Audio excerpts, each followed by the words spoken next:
অর্থের বিনিময়ে রোহিঙ্গাদের জাতীয় পরিচয়পত্র দেওয়ার অভিযোগ অনেক দিনের। এমনকি নির্বাচনী বৈতরণী পার হতেও স্থানীয় অনেক জনপ্রতিনিধির বিরুদ্ধে রোহিঙ্গাদের ভোটার করার অভিযোগ রয়েছে। এখনো প্রায়ই রোহিঙ্গাদের জাতীয় পরিচয়পত্র দেওয়ার খবর আসে গণমাধ্যমে। বর্তমানে বাংলাদেশে আশ্রিত রোহিঙ্গা 12 লাখের বেশি। এই পরিস্থিতিতে রোহিঙ্গাদের ভোটার বানানোর কার্যক্রম ঠেকানোই নির্বাচন কমিশনের বড় চ্যালেঞ্জ।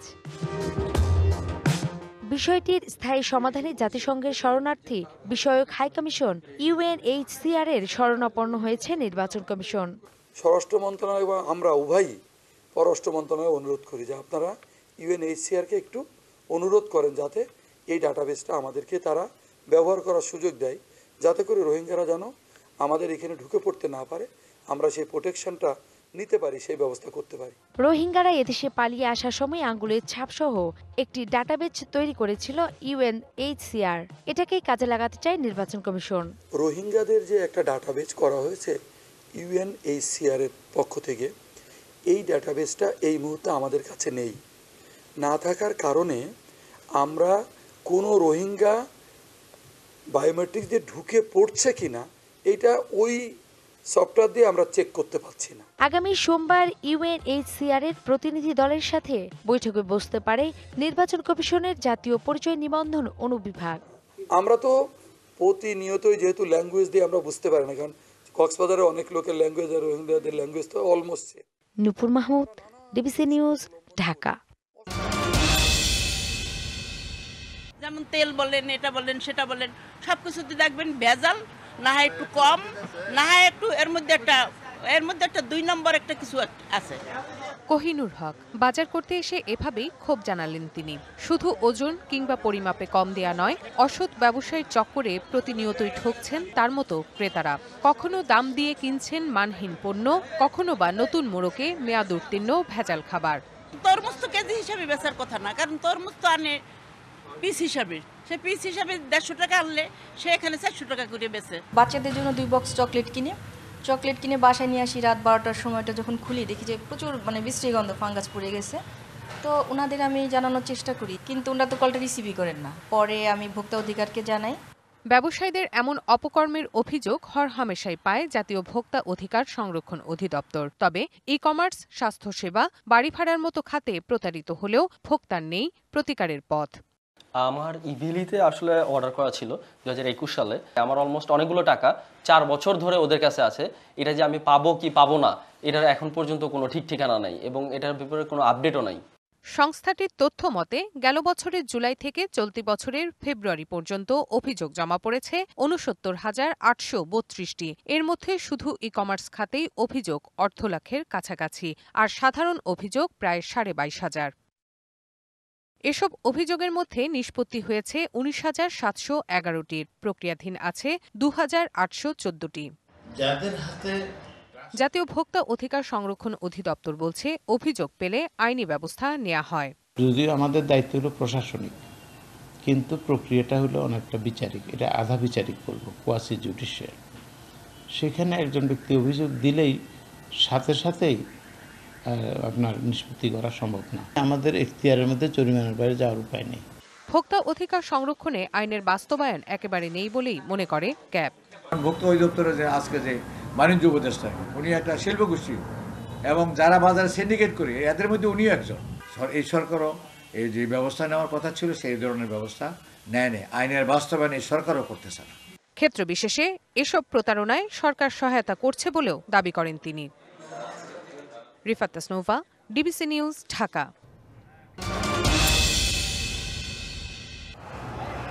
ঈদের আগে ব্যস্ত হয়ে ওঠে ঢাকা-টাঙ্গাইল ও ঢাকা-ময়মনসিংহ মহাসড়ক। ঈদ যাত্রায় ঘরমুখ মানুষের কারণে এসব সড়ক মহাসড়কে গাড়ির চাপ বাড়ে প্রায় দ্বিগুণ। তবে কখনো বকেয়া বেতন, কখনো ঈদ বোনাস, আবার কখনো সড়ক দুর্ঘটনায় সহকর্মী নিহতের ক্ষোভ নিয়ে রাস্তায় নামেন বিভিন্ন কারখানার শ্রমিকরা। এতে রাস্তায় যান চলাচল বন্ধ থাকে ঘণ্টার পর ঘণ্টা। আইনশৃঙ্খলা বাহিনীর কঠোর অবস্থানের পরও থেমে নেই মহাসড়ক অবরোধ। মহাসড়কের এই অবস্থায় ক্ষুব্ধ পরিবহন শ্রমিক ও সাধারণ যাত্রীরা। এমন চলতে থাকলে ঈদে চরম ভোগান্তির আশঙ্কা তাদের। গার্মেন্টসে বা যে কোনো কিছু হইলেই আয় রুট ব্যারিকেড, আজকে 5-6টা দিন ধরে মনে করেন আমরা একই ভোগা ভুগতেছি। এইভাবে প্রতিনিয়ত যে রাস্তায় কিভাবে এরা দাঁড়াইতেছে, সমস্যা হইতেছে এখানে, ওদের দাবি ওরা মিটাই নিতেছে, আমাদের কেন ভোগান্তি, কেন আমরা ভোগান্তিতে ভুগবো? তবে শ্রমিকরা বলছেন বাধ্য হয়ে তারা নামছেন সড়কে। 15 দিন যাবৎ আমরা কাজ করতেছি, তাদেরকে জানাইতেছি, তারা কোনো কিছুই সাড়া দেয় না আমাদের কথাই। নিয়মে যা দাবি দাবা আছে এইখানে বাস্তবায়ন করবে, আমরা রাজপথ থেকে চলে যাব। আমরা কোনো ভাঙচুর করি না, গাড়ি ভাঙচুর করি না।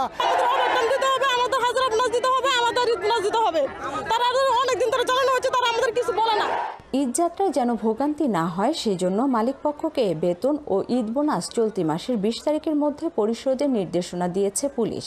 ফেব্রুয়ারি মাসের বকেয়া বেতন শ্রমিকদের, ঈদের বোনাস ও মার্চ মাসের আংশিক বেতন 20 রমজানের মধ্যে পরিশোধ করা হবে।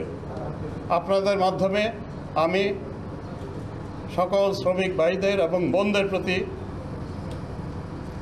এই প্রতিশ্রুতি দিচ্ছি যে ঈদ যাত্রা নির্বিঘ্ন করতে সরকার যথাযথ পদক্ষেপ নেবে এমন প্রত্যাশা এ পথ দিয়ে চলাচলকারীদের। Mahmuda Sikdar, DBC news, Gazipur.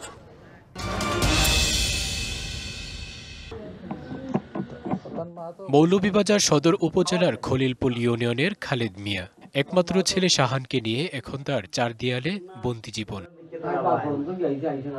জন্ম থেকেই প্রতিবন্ধী খালেদ মিয়া লাঠিতে ভর করে হাঁটতে পারলেও 2 বছর ধরে একেবারেই চলতে পারেন না।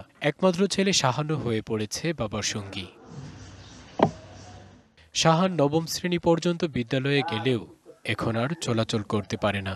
সন্তানের ভবিষ্যৎ নিয়ে দুচোখে অন্ধকার দেখছেন খালেদ মিয়া। উন্নত চিকিৎসা ও পুনর্বাসনের দাবি প্রতিবেশীদের। ফুলারা ডাক্তারি করার লাগি ফাওয়া ভাঙিয়েছে, চিকিৎসা করাইতে পারেন না, বাপরও খবর ভাঙা চিকিৎসা করাইতে পারেন না। বাপও প্রতিবন্ধী থাকায়, ছেলে প্রতিবন্ধী থাকায় তারা সকলে ঘর বইতে, তারা রুজি রোজগারের কোনো ব্যবস্থা নাই। লাঠি ছাড়া হাত লাগে, আশা থাকলে কোনো ছুটতে করে যায়, হাত উল্টিয়া হলে হাতও সমস্যা করে, পাওয়া সমস্যা করে। সমাজসেবা অফিসে প্রতিবন্ধী ভাতার আওতায় আনা হয়েছে খালেদ মিয়ার পরিবারকে। তারা সমাজসেবা অধিদপ্তরের থেকে তারা নিয়মিতভাবে মাসিক ভাতা পান, প্রতিবন্ধী ভাতা পান। তারপরেও উপজেলা প্রশাসনে আমাদের সুনজর থাকবে। তাদের কর্মসংস্থান বা তাদের লেখাপড়া বা তাদের সচ্ছলতার জন্য যদি কোনো ধরনের আর্থিক সহায়তার দরকার হয়, আমরা উপজেলা প্রশাসন সেদিকে নজর রাখব। প্রতিবছর 15ই মার্চ পালিত হয় বিশ্ব পঙ্গু দিবস। পঙ্গু দিবসে খালেদ মিয়া ও শাহানের চাওয়া উন্নত চিকিৎসার মাধ্যমে সুস্থ হয়ে কর্মক্ষম হয়ে ওঠার। DBC news desk.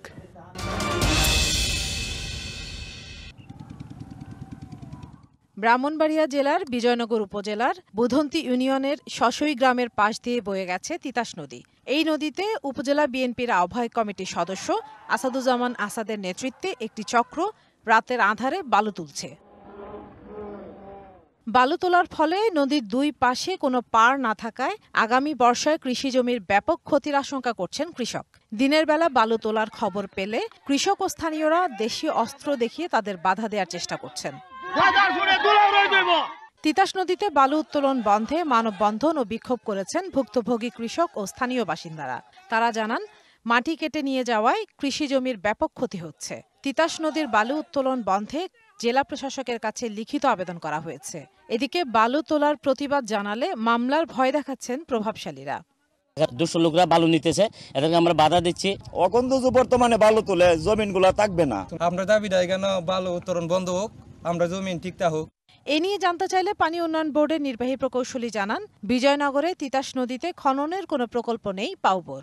তিতাস পুনঃখনন প্রকল্প ছিল যেটা 135 কোটি টাকার। এই পুনঃখনন কাজটা শুরু হয় 2015 সালে এবং শেষ হয়ে যায় 2023 সালে। বর্তমানে ডিজাইন ডেপথ অনুযায়ী যেহেতু পানি রয়েছে, বর্তমানে কোনো পুনঃখনন কাজ তিতাসে আমাদের চলছে না। অভিযোগের বিষয়ে জানতে চাইলে আসাদুজ্জামান আসাদ পুরো বিষয়টির সঙ্গে তার সম্পৃক্ততা অস্বীকার করেন। এটা তো আমার জানা নাই ভাই, আমি তো এটার কন্ট্রাক্টরও না, এটার সাথে সম্পৃক্ত না, আমার ওইখানে কোনো ইন্টারেস্টও নাই। এখানে সম্পূর্ণ একটা রাজনীতি, এখানে আমার পিছনে আমার বিরুদ্ধে এই প্রভাকাণ্ডা চালাইতেছে। 2023 সালে তিতাস নদী খনন করা হলেও মাত্র 1 বছর পর আবার বালু তোলায় নতুন করে ভাঙন আতঙ্কে ভুগছেন নদী পাড়ের মানুষ। DBC news desk.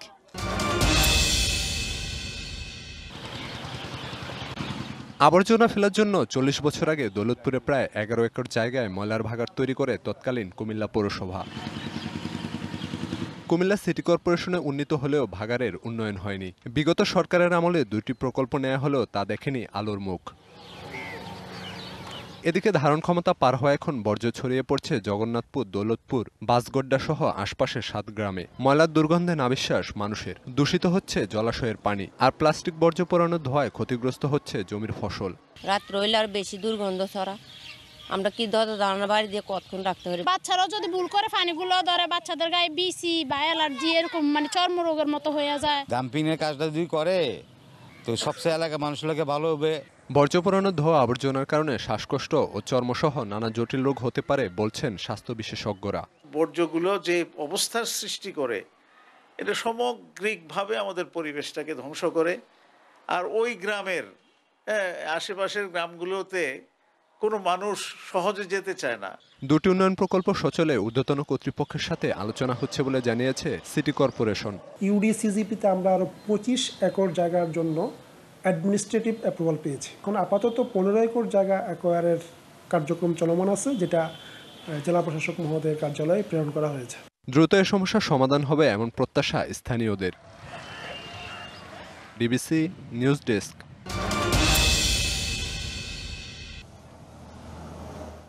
দেশের অন্যতম দুগ্ধভাণ্ডার হিসেবে পরিচিত সিরাজগঞ্জের শাহজাদপুর। এখানে প্রায় 1500 একর জায়গা জুড়ে গড়ে উঠেছে ছোট বড় প্রায় 30,000 গোখামার।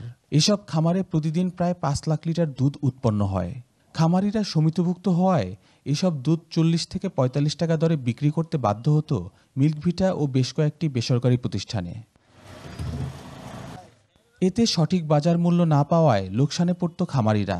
আবার কখনো প্রতিষ্ঠানগুলো দুধ সংগ্রহ কমিয়ে দিলে উৎপাদিত দুধ নিয়ে বিপাকে পড়তে হতো খামারিদের। এখন পাল্টে গেছে সেই চিত্র।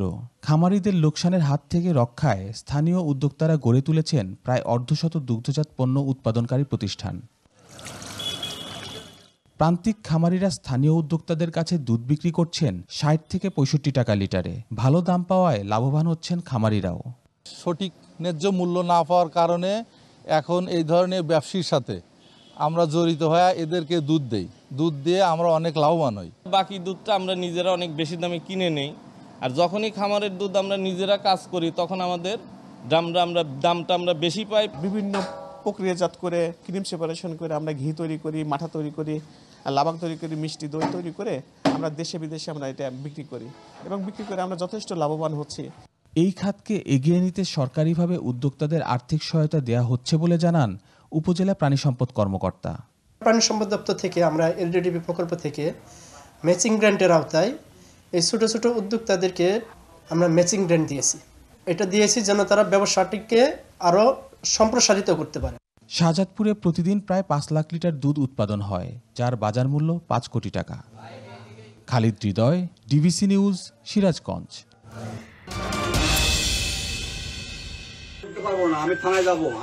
11 মার্চ রাতে মারধরের একটি অভিযোগের তদন্তে যান চাঁদপুরের ফরিদগঞ্জ থানার উপপরিদর্শক খোকন চন্দ্র দাস।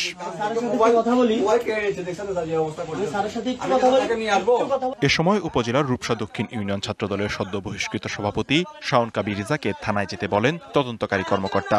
এর জেরে পুলিশের সাথে বাকবিতণ্ডা হয়, যা পরে ছড়িয়ে পড়ে সামাজিক যোগাযোগ মাধ্যমে। পরে রাতেই অভিযুক্ত শাওনকে আটক করে পুলিশ। থানায় তাকে কয়েক দফা নির্যাতন চালানো হয় বলে অভিযোগ করেন তিনি। ওরা আমার বিভিন্নভাবে নির্যাতন করছে। যাওয়ার আধা ঘন্টা পরে ওনারা আমার মারধর শুরু করছে, হাতে পায়ে, তারপর পায়ে তালুয়ে, তারপর আমার এই কানে ইচ্ছা মতো থাপড়াইছে। এই ঘটনার জের ধরে শাওনকে দল থেকে বহিষ্কার করা হলেও তার বিরুদ্ধে মামলা ও গ্রেপ্তারের প্রতিবাদে সামাজিক যোগাযোগ মাধ্যমে সরব বিএনপি নেতাকর্মীরা। অনেকের দাবি ছাত্রদল নেতা পরিচয় দেয় উদ্দেশ্য প্রণোদিতভাবে তাকে প্রশ্নবিদ্ধ করা হয়েছে। যে ফেসিলিটি যে শাসন ব্যবস্থা ছিল তাদেরই দোষরা এখনো প্রশাসনের বিভিন্ন জায়গায় রন্ধে রন্ধে তারা অবস্থান করছে। তারই বহিঃপ্রকাশ আমরা দেখতে পারি। থানাতে যে অমানসিক নির্যাতন করা হয়েছে, এটা বাংলাদেশের রাজনীতির ইতিহাসে একটা ন্যাক্কারজনক ঘটনা হিসেবে থাকবে। সামাজিক যোগাযোগ মাধ্যমে তার বক্তব্যটাকে কাটপিস করে বাজেভাবে উপস্থাপন করা হয়েছে এবং তাকে মামলাতে মিথ্যা মামলা সাজানো হয়েছে। নির্যাতনের বিষয়টি আদালতের নজরে আনার কথা জানান আইনজীবীরা, আর তদন্ত সাপেক্ষে ব্যবস্থা নেওয়ার কথা জানায় পুলিশ। ছাত্রনেতাকে বেধড়ক মারধর করা হয়, তার হাতে এবং পায়ে প্রচুর আমরা আঘাতের চিহ্ন পাই। আমরা এই বিষয়ে বিজ্ঞ আদালতের নজরে এনেছি। যেহেতু সে একটা দাবি করেছে, আমরা এই বিষয়টা খতিয়ে দেখতেছি, ওরা জিজ্ঞাসাবাদ করা হচ্ছে, আমাদের এডিশনাল স্পিকারও আসছে, যেহেতু একটা প্রশ্ন আসছেই তদন্ত করি, তারপরে দেখি কি আসে আর কি। জামিনে মুক্তির পর শারীরিক নির্যাতনের খবর জানতে পেরে হাসপাতালে যান উপজেলা বিএনপি ও অঙ্গ সংগঠনের নেতারা। এই ভিডিওটা কমপ্লিটলি ট্যাম্পারিং করা হয়েছে এবং এই ভিডিওটা করেছেন যে খোকন দাস সাব ইন্সপেক্টর, উনি ওনার পালিত লোক দিয়ে করাইছেন। যারা তার উপরে নির্যাতন করছে তার শাস্তিমূলক ব্যবস্থা এবং তার চাকরিচ্যুত আমাদের দাবি।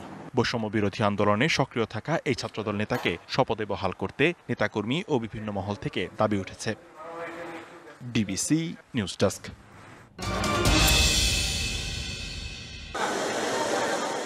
মোতাল্লেব হোসেন 50 বছর ধরে শাহী জিলাপি সহ নানান ধরনের জিলাপি তৈরি করেন। পুরান ঢাকায় বাপদাদা ও তাদের পূর্বপুরুষের ঐতিহ্য ধরে রাখতেই তিনি এ কাজ করেন।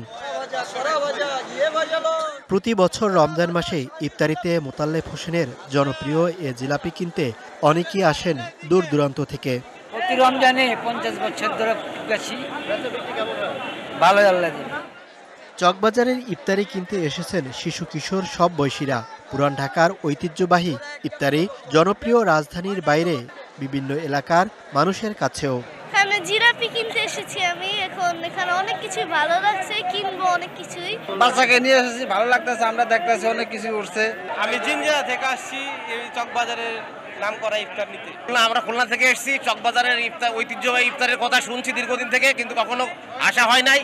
তো এবার রোজাতে আসলাম যে চকবাজারের ঐতিহ্যবাহী পুরান ঢাকার ঐতিহ্যবাহী ইফতার কিনে আমরা আজকে ইফতার করবো। আমি বেসিক্যালি চিটাগাংয়ের মানুষ, তো আজকে আমার ছেলেকে নিয়ে একটু শখে একটু পুরান ঢাকার ইফতারি তো খুব নাম করা, একটু ইফতারি কিনতে আসলাম আর কি। হালিম নিয়েছি, শাহী জিলাপি নিয়েছি। 400 বছরের পুরানো এই ইফতার বাজারের ঐতিহ্য ধরে রাখছেন তাদের উত্তরসূরিরা। বেচা বিক্রি বেশ ভালো বলছেন তারা। পুরান ঢাকার ঐতিহ্য আমরাই সেরা, আমরাই পুরানা। 50 বছর ব্যবসা করতেছে, আলহামদুলিল্লাহ শুক্রবার হিসেবে আজকে বেচা কিনা অনেক ভালো। আমরা 150 বছর ধরে, আমার দাদার থেকে বাবার থেকে আমরা 3 পুরুষের ব্যবসায়ীটা। মালাই রেশমি মাত্র হইলে 150, 1200 টাকা কেজি সুতি কাবাব বড়, 1600 টাকা সুতি কাবাব খাচ্ছে। এটাই বড় বাপের পোলা খায়, ঠোঙ্গায় বেরোবে নিয়ে যায়। আমি 30 বছর যাবত এই একই জায়গায় খাড়ায় আমি লেগ পিস বিক্রি করছি। আগে তো ছোট বাজার ছিল, যত দিন যাচ্ছে অত বড় হচ্ছে বাজার। স্বাস্থ্যসম্মত খাবার বিক্রিতে ভোক্তা অধিকার সংরক্ষণ অধিদপ্তরের নজরদারি বাড়ানোর তাগিদ ক্রেতাদের। Mohaiminul Khan Apu, DBC news, Dhaka.